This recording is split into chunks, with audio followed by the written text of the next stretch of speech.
Hi there, it's Tuesday and here's Mary. Hey, I'm so excited with this new thing that we figured out to do and have you all get engaged in advance. So I'm hoping that a bunch of you are going to show up and actually see me live today. If you are, go ahead, please, push like, let me see the little blue things floating by the screen and let me know you're here. I'm really excited so many of you are interested in figuring out what to do to get those new team members off to a strong start.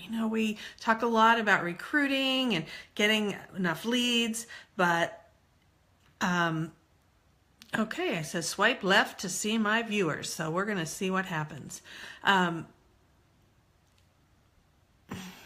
I don't know. We'll see. There we go. Now I can see who's here with me, I think. Anyhow, we're going to talk about getting those team members off to a strong start. We recruit, we work hard, we bring them in, and then we don't know what to do to get them up and running. Well, as the recruiter, you are the person in charge, and so there's some really easy things that you can do from the very beginning to make sure that those new people get started, they engage, they make money, and when they make money, so do you. Here's something you may struggle with. Figuring out how to connect. Do you ever wonder, how am I going to connect with them? They don't call me back. I text, but we really can't have a conversation. Or I really don't know what I'm supposed to do. Or I don't want to feel pushy and push them into doing more than they want to do or think I'm the boss lady. The truth of the matter is, you, the recruiter, are responsible for helping them get off to a strong start. And it's really important that you take hold of that role of leadership and be responsible for getting them started. Now, whether they're successful in their start, I don't want you to feel that you own that, but you are responsible for letting them know how to be successful. So the first thing to do is take charge. Take charge of the situation. Let them know that you are going to teach them what success looks like, what it takes to be successful, and do it for real. Don't water it down. Talk about what success looks like, not the minimum that they need to do. Take time to figure out what they want and why they want it, and paint a picture of what's possible. A lot of people don't even know. I was talking to one of my clients here recently, and she's brand new. She wants me to help her get her business off to a strong start. She's never been in direct sales before. And I asked her, I said, what would you like to be earning in 6 months? She didn't have a clue of what would be possible. So her homework was to pick a number. She picked $1,000 a month and figure out what it's going to take to do that. You, the recruiter, it's your job to help them understand, first of all, what's possible. If someone is willing to put in 10 hard hours a week into their business, what can they earn in 30 days? Do you know the answer to that? It's your job to tell them and let them see that. Don't water it down. Be honest. It's their job to opt in or opt out. So set yourself up as the expert. Now, you don't have to be the expert, but you do have to be willing to help them figure out what they need to do. So set yourself up, take charge, and build the relationship. On our teamconnections.org, and I'll put that down below. If you're not getting our blogs, you should. I just did a series, and Dana just added to it. We're doing a lot on onboarding, and there's a whole blog in there on what to do to get them to call you back. So if that's a challenge, go there to get that. So the first thing, take charge. You're the expert, and let them know what success looks like. Let them know that you are there to support them. 2, set the expectations. And this is telling them what you expect of them. My successful people spend a minimum of 10 hours a week in their business. And that's 10 hours of really working, not 10 hours of looking at Facebook. My successful people, the ones who are making an income of, fill in the blank, $500, $1,000, whatever that might add up to in your business, this is the things that they do. They hold X number of parties, X number of interviews, X number of one-on-one appointments a month. They take time to build the list. And they connect with me.